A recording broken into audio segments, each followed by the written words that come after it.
Tuhan itu selalu ingin mengangkat kita lebih tinggi, dan bahkan memberikan kita jalan untuk kita semakin dekat kepada Tuhan. Pilihannya hanya dua. Biasanya kita diangkat tinggi, dan yang kedua selalu membawa kita semakin dekat dengan Tuhan. Oleh sebab itu, biarlah proses itu kita terima. Segala bentuk apa yang datangnya dari Tuhan, kita terima karena kita tahu itu akan menguatkan kita. Nah, pada malam hari ini, baiklah kita akan membaca dan dikunjungi oleh Tuhan di dalam firman-Nya, melalui firman-Nya, di dalam Mazmur pasalnya yang ke-20, saudara. Mazmur pasalnya yang ke-20, ayat yang pertama sampai dengan ayat yang ke-6, ya. Saya yakin waktu kita tidak begitu banyak, tetapi Tuhan selalu memiliki banyak hal untuk saya dan Anda. Amin. Dan saya yakin dan percaya ketika kita masih diberikan kesempatan dalam bentuk waktu, dalam bentuk hal-hal yang lain, itu artinya kasih setia dan anugerah Tuhan selalu masih ada dalam hidup. Oke, kita akan membaca Mazmur pasalnya yang ke-20, ayat yang pertama sampai dengan ayat yang ke-6, saudara.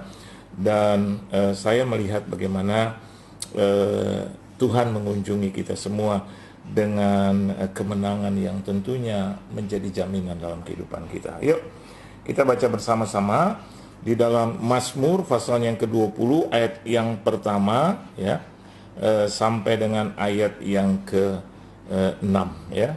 Kita akan baca bersama-sama. 1, 2, dan 3. Untuk pemimpin biduan, Mazmur Daud. Kiranya Tuhan menjawab engkau pada waktu kesesakan. Kiranya nama Allah Yakub membentengi engkau. Kiranya dikirimkannya bantuan kepadamu dari tempat kudus, dan disokongnya engkau dari Sion. Kiranya diingatnya segala korban persembahanmu, dan disukainya korban bakaranmu.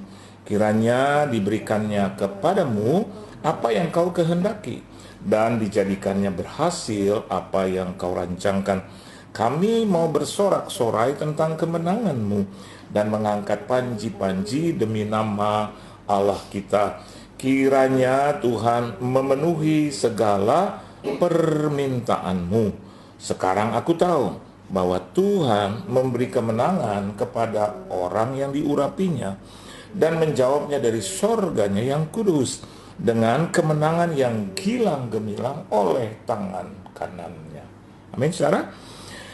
Ini adalah satu persembahan pujian Mazmur yang Raja Daud boleh berikan kepada Tuhan, dan hari ini menjadi kekuatan bagi kita, saudara. Kenapa?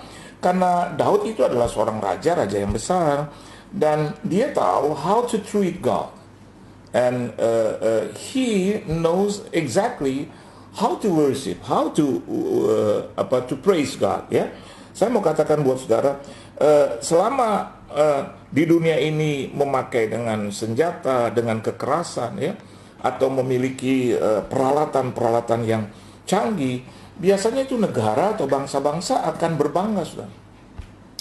Tetapi kita juga melihat di dalam sejarah, ya, sejarah negara dan bangsa-bangsa atau kerajaan, bahwa ketika mereka mengandalkan itu, pada akhirnya juga itu akan lenyap, saudara. Ya, orang akan berlomba-lomba, negara, bangsa maupun kerajaan akan berlomba-lomba untuk mencapai tujuan dengan menguasai persenjataan, teknologi canggih, segala apapun.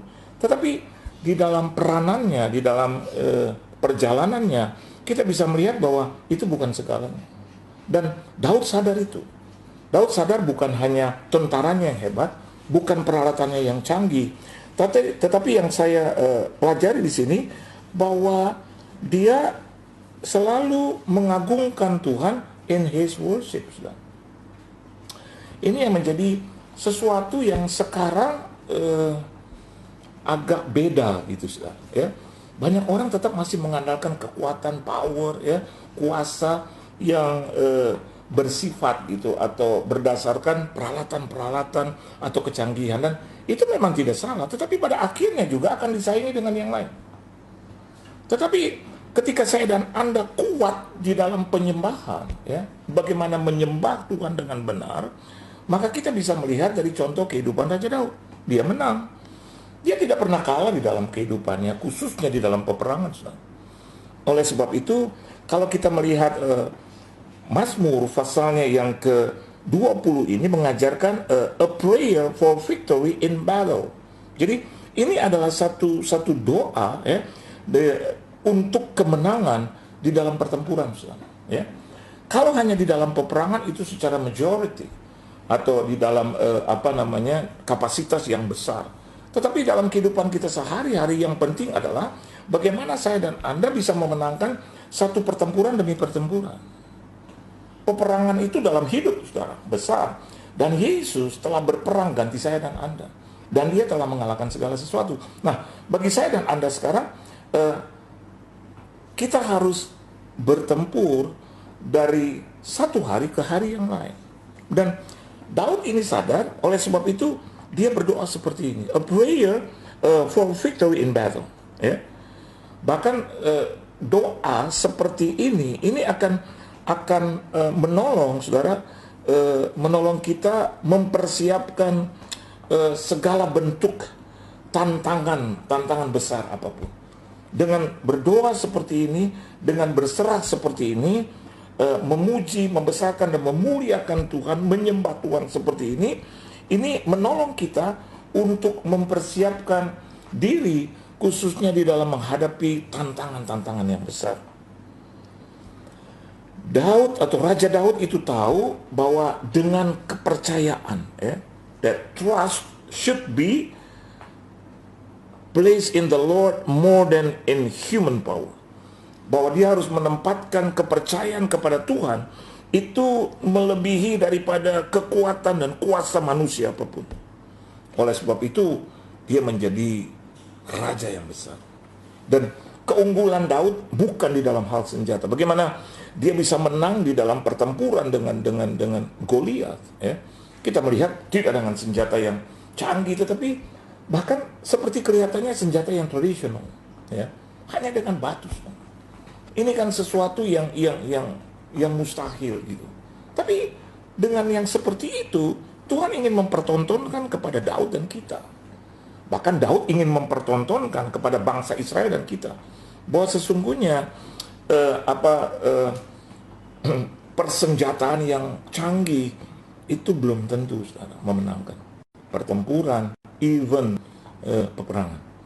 Tapi yang jauh lebih penting ketika kita meninggikan dan percaya kepada Tuhan, itu yang akan membuat hidup kita ada dalam kemenangan. Nah, apa yang dimaksud dengan Daud, arti satu kemenangan yang besar itu, ya? Coba Anda lihat dari ayat yang pertama sampai dengan ayat yang ke-6. Anda bisa melihat apa sih yang dimaksudkan dengan penyembahan atau worshiping God, ya, yang membuat Tuhan itu memalingkan mukanya, yang membuat prioritas Tuhan itu datang dan memenuhi kehidupan Daud dan juga bagi kita. Coba Anda lihat lagi dari ayat 1 sampai dengan ayat yang ke-6. Coba saya akan bersama-sama dengan Anda. Kiranya waktunya cukup ya saudara. Alkitab katakan gini, untuk pemimpin biduan ini Mazmur Daud. Ini kan keterangan. Ayat yang kedua katakan, kiranya Tuhan menjawab engkau pada waktu kesesakan. Ini adalah satu permintaan. Dan kiranya nama Allah Yakub membentengi engkau. Ya. Jadi kiranya. Terus kiranya dikirimkannya bantuan kepadamu dari tempat kudus dan disokongnya engkau dari Sion. Ini juga permintaan. Kiranya diingatnya segala korban persembahanmu dan disukainya korban bakaranmu. Kiranya diberikannya kepadamu apa yang kau kendaki dan dijadikannya berhasil apa yang kau rancangkan. Kami mau bersorak-sorai tentang kemenanganmu dan mengangkat panji-panji demi Allah kita. Kiranya Tuhan memenuhi segala permintaanmu. Sekarang aku tahu bahwa Tuhan memberi kemenangan kepada orang yang diurapinya dan menjawabnya di sorganya yang kudus dengan kemenangan yang gilang-gemilang oleh tangan kanannya. Ayat yang pertama sampai dengan ayat yang ke-6 mencerminkan apa yang akan Tuhan berikan kepada kita. Perhatikan dengan baik. Hanya ada satu ayat yang menerangkan bahwa Daud itu kuat di dalam hal itu. In worshiping God. Di mana itu? Ayat 3, saudara. Alkitab katakan begini, kiranya diingatnya segala korban persembahanmu. Ini. Dan disukainya korban bakaranmu. Ayat yang pertama sampai dengan ayat yang ke-6 minus, ya, ayat yang ketiga Itu berkat Tuhan. Itu jawaban Tuhan diberikan kepada kita, ya. Bahkan dikabulkan. Tetapi ayat yang ketiga berkata lain. Ayat yang ketiga katakan, kiranya diingatnya segala korban persembahanmu. Ini yang datang dari saya dan Anda. Jadi ternyata korban persembahan dan korban bakaran itu sangat mulia, saudara. Ada banyak orang seringkali melecehkan tentang hal ini. Tentang bagaimana kita harus mempersembahkan, bagaimana kita harus mengorbankan bakaran-bakaran itu. Bahkan orang hari-hari ini seringkali berkata, kita lagi dalam keadaan susah kok, kita lagi dalam keadaan minus kok, sudah virus corona, sudah ada dalam krisis, resesi, depresi, ekonomi, bahkan nanti ada mega trust. Bagaimana mungkin kita harus mengingat itu? Dengarkan baik, justru kalau kita melakukan itu, kita diingat oleh Tuhan. Amin, saudara. Bahkan bukan hanya diingat, ini adalah sesuatu yang disukai oleh Tuhan.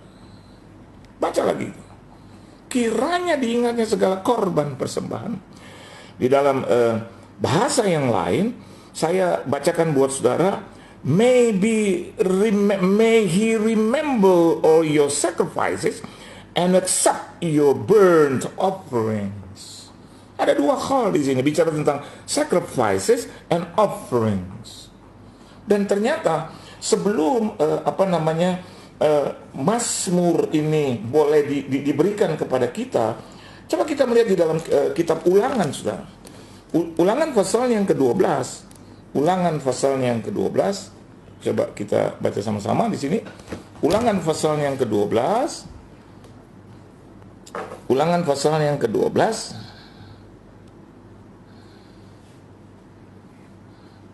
Ayat yang ke-6 dan yang ke-7.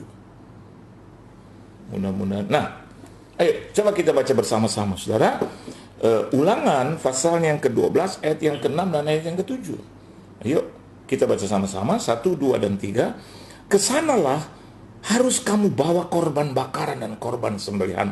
Sama apa tidak dengan Mazmur tadi pasal yang ke-20 ayat yang ke-3, saudara. Di situ dikatakan, may he remember all your sacrifice and accept your burnt offerings.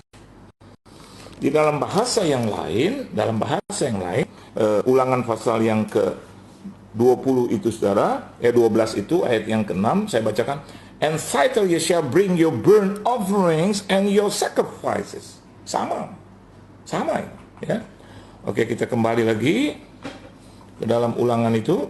Ulangan pasal yang ke-12 ayat yang ke-6, kesana harus kamu bawa korban bakaran dan korban sembelihanmu, persembahan persepuluhanmu dan persembahan khususmu, korban nazarmu dan korban sukarelamu, anak-anak sulung lembu sapimu dan kambing dombamu.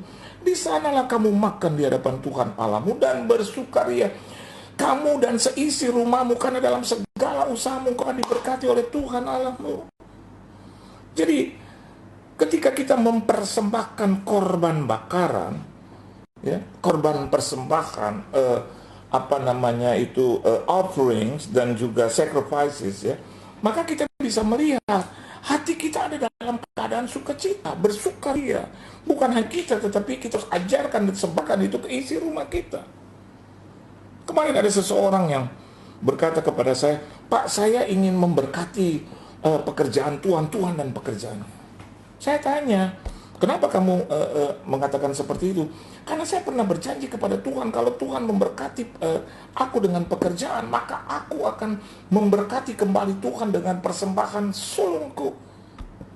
Saya tanya, saya bukan pura-pura, saya mau tanya apa artinya persembahan sulung. Dan dia bilang begini, gaji pertamaku. Dan mungkin kalau ada orang yang mendengar ini langsung, aduh duit lagi. No, dia sendiri yang mengatakan ini. Kenapa demikian? Karena dia tahu bahwa ini adalah perintah Tuhan. Dia tahu bahwa ini adalah kesukaan. Raja Daud katakan, biarlah korbanmu disukai dan diingat oleh Tuhan. Ada satu hal ternyata yang membuat Tuhan ingat dan Tuhan suka, yaitu korban persembahan. Dan yang mengatakan ini tidak main-main.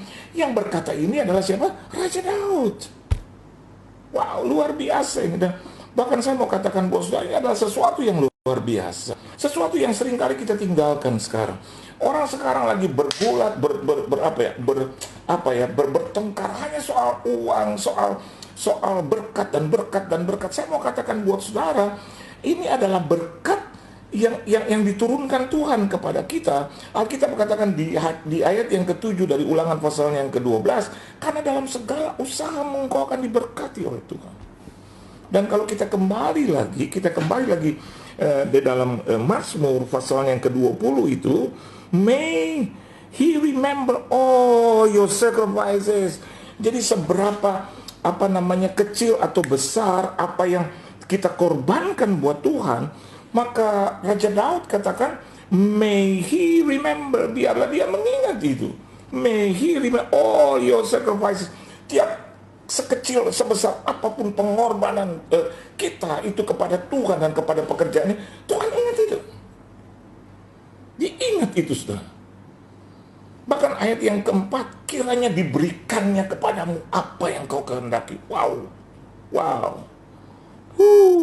Kiranya diberikannya kepadamu apa yang kau kehendaki, dan dijadikannya berhasil apa yang kau rancangkan, saudara. Jadi kekristenan itu mengenal tentang korban, berkorban, pengorbanan, mengorbankan. Bukan bribe, bukan. Ketika Anda memberi sesuatu kepada Tuhan dan kepada pekerjaan, it is not bribe. No. That's sacrifices. That's offerings. Dan banyak orang bilang, kan yang kau berikan kepada seseorang yang kau kenal, it doesn't matter at all. Kau berikan kepada gereja, it doesn't matter at all. Karena di ayat yang di dalam Ulangan dikatakan satu tempat yang Tuhan suruh. Jadi akhirnya saya mau katakan buat saudara hari ini, bergiatlah di dalam berkorban. Ini satu frasa kata yang penting buat kita, saudara. Ya, ada banyak orang hanya menghabiskan waktunya untuk hal-hal yang nggak pernah ada di otaknya untuk berkorban kepada Tuhan. Nggak pernah ada di otaknya untuk memberi kepada Tuhan. Yang ada di otaknya selalu bagaimana diberi dan diberi. Alkitab bilang terlebih besar berkat memberi daripada menerima. Jadi kita diingatkan kembali, Tuhan kita Yesus Kristus saja mempersembahkan pengorbanan, berkorban. Hidupnya, dirinya, tubuhnya, jiwanya, dan rohnya. Ada banyak orang seringkali punya cita-cita yang hebat, tinggi, tapi pengorbanannya nggak ada. Nggak ada sama sekali. Pekerjaannya cuma alor ngidul, makan, tidur, nonton, makan, tidur, nonton. Berjam-jam hanya cuma nonton di di gadget. Tapi cita-citanya tinggi, mau diberkati, mau hebat. Alkitab katakan, dan dijadikannya berhasil apa yang kau rancangkan. Kita boleh punya rancangan, tapi kalau Tuhan tidak menjadikannya berhasil, saya mau katakan buat Anda, rancangan tinggal rancangan. Bahkan Alkitab katakan, diberikannya kepadamu apa yang kau kehendaki. Pantas, Yesus pernah berkata begini, what do you want me to do for you? Ketika dua orang buta itu berteriak-teriak dan mengatakan, Jesus son of David, have mercy on us. Jesus son of David, have mercy on us. Dan akhirnya Yesus berhenti dan memanggil mereka dan berkata, apa yang kamu kehendaki supaya aku perbuat bagimu? Coba Anda lihat itu, kalau tidak salah di Matius pasalnya ke-19 atau pasalnya ke-20 ayat 29 sampai dengan ayat 34. Ayat 32, Alkitab katakan ke-32, 33, Yesus berhenti dan memanggil mereka. Dari satu posisi situasi berjalan sampai berhenti. Kenapa demikian? Karena ada permintaan. Dan dikatakannya di situ, apa yang kamu kehendaki supaya aku perbuat bagimu? Lihat, mereka mempersembahkan pujian, worshiping God. Mereka terus berteriak, Jesus son of David, Jesus son of David, have mercy, Jesus son of David. Dan Raja Daud mengagungkan Tuhan dengan pujian itu. Dan kali ini dia katakan detail, kiranya diingatnya segala korban persembahanmu. Dan disukainya korban bakaran. Dan hari ini kita harus bergiat di dalam hal ini. Dalam mempersembahkan, dalam mengorbankan gitu, saudara. Apa yang kita punya, apa yang kita miliki. Raja Daud tahu itu. You must look upon all we have. Dia ingin mengatakan bahwa kita juga harus melihat apa yang kita punya, saudara, ya, untuk position, family, wealth, talent, ya, ataupun as gift from God. Itu segala sesuatunya dari Tuhan, dan kita harus kembalikan lagi kepada Tuhan. Saya bisa berkata-kata seperti ini bukan karena saya hebat, tapi itu dari Tuhan. Saya harus kembalikan lagi itu untuk buat Tuhan. Kalau saya diberkati sesuatu, maka saya harus tidak boleh menghabiskan segala sesuatunya. Itu saya harus mengembalikan lagi kepada Tuhan. Ya, supaya apa? Supaya itu kan kiranya diberikannya kembali kepadamu, diberikannya kepadamu apa yang kau kehendaki. Kalau orang bilang ini mancing berkat, bukan mancing berkat, ini perintah kok. Kok diselewengkan lagi mancing berkat. Tuhan nggak begitu. Lah begitu kok. Tuhan begitu kok. Anda lihat. Tadi I challenge you dari ayat 1 sampai dengan ayat yang ke-6, apa yang kita berbuat? Yang kita perbuat hanya satu, diberikannya kepada apa yang kau diingatnya segala korban persembahanmu. Berarti dalam hidup selalu ada pengorbanan, dan kita harus giat di situ, mempersembahkan pengorbanan kita, mempersembahkan korban bakaran kita. Kalau begitu tidak ada dong contoh tentang Kain dan Habel. Dua-duanya berkorban, tapi Anda bisa melihat bagaimana korban bakaran yang diingat dan disukai oleh Tuhan. Dan Daud baca itu, saudara. Daud baca itu. Nah, hari ini kiranya Anda baca ini, bahwa apa yang kita korbankan dan persembahkan kepada Tuhan itu tidak sia-sia. Semakin hebat yang keluar dari hati. Mungkin Anda punya tenaga yang hebat, waktu kali. Hari-hari kita punya banyak waktu. Kenapa kita nggak kasih Tuhan? Kenapa kita nggak korbankan dan bawa bakaran itu buat Tuhan? Ya, tinggalkan nonton film 2 jam, 4 jam Korea lah, Taiwan, ya, Singapura, ya, semualah Hollywood. Boleh nonton, siapa bilang nggak boleh? Tapi kalau nonton di kamar nonton, di kamar kecil nonton, di meja makan nonton, di tempat tidur nonton, di mobil nonton. Saya mau katakan buat saudara, kita sedang mempersembahkan yang buruk bagi Tuhan. Betul. Ya, terus aja begitu. Tapi untuk baca firman hutangnya banyak. Nah, kita bilang, Tuhan berkati aku. Oh, saya nggak sanggup lagi. Oh, Yesus. Kita mau goyang begini, mau goyang begitu gitu. Tuhan tahu. Tuhan bilang, "Hei, nyahlah daripadaku, dari hadapanku orang-orang yang munafik." Apa yang kita lakukan mungkin orang lain nggak lihat, tapi Tuhan lihat itu semua. Tuhan lihat itu. Apa yang saya kerjakan, apa yang Anda kerjakan, Tuhan lihat itu semua. Dia bukan Allah yang berdusta. Dia bukan Tuhan yang sembarangan. Dia Tuhan yang sempurna. Dia Tuhan yang maha baik, saudara. Dia hanya camkan ini kan melalui Raja Daud lagi, dan kita kena reputasi daripada Raja Daud. And ini ayat-ayat. Kalau Anda bisa lihat nanti di dalam 2 Samuel di situ pasalnya yang ke-10, kita bisa melihat bagaimana Daud itu bertempur dan berperang, dan dia menang melawan Bani Amun. Dia menang. Bani Amun mempermalukan, menelanjangi itu sampai ke bawah suruhan daripada Raja Daud, dan kembali lagi. Dan Raja Daud yang diam di situ, ya, sampai janggutmu tumbuh. Dan Raja Daud memerintahkan panglimanya untuk menghabisi mereka, hancur semua mereka. Kenapa dia menang? Ya, selalu ada dalam penyembahan. Apa yang dia persembahkan? Sederhana, korban. Korban seperti apa? Korban yang diingat dan korban yang disukai. Amin, saudara. Kalau Anda tanya kepada saya seperti apa, Pak, korban yang disukai dan diingat Tuhan, Anda lebih tahu. Kalau kita punya banyak, tadi saya katakan, punya banyak waktu, berikanlah waktumu yang banyak untuk Tuhan. Saya punya banyak kesempatan, berikanlah kesempatanmu yang banyak untuk Tuhan. Ngomong-ngomong, Pak Pendeta, saya punya banyak harta, berikanlah hartamu untuk Tuhan. Sampai seberapa lama kau bisa menikmati hartamu? Bahkan beberapa teman saya sekarang sedang menuliskan harta-hartanya.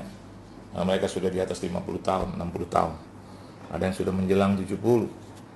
Dan saya tanya kepada bapak itu, "Bos, Om, apa yang Om lagi catat?" Dia bilang, "Saya lagi catat seluruh harta saya, Pak Pendeta." Oh, terus kenapa harus dicatat, Om?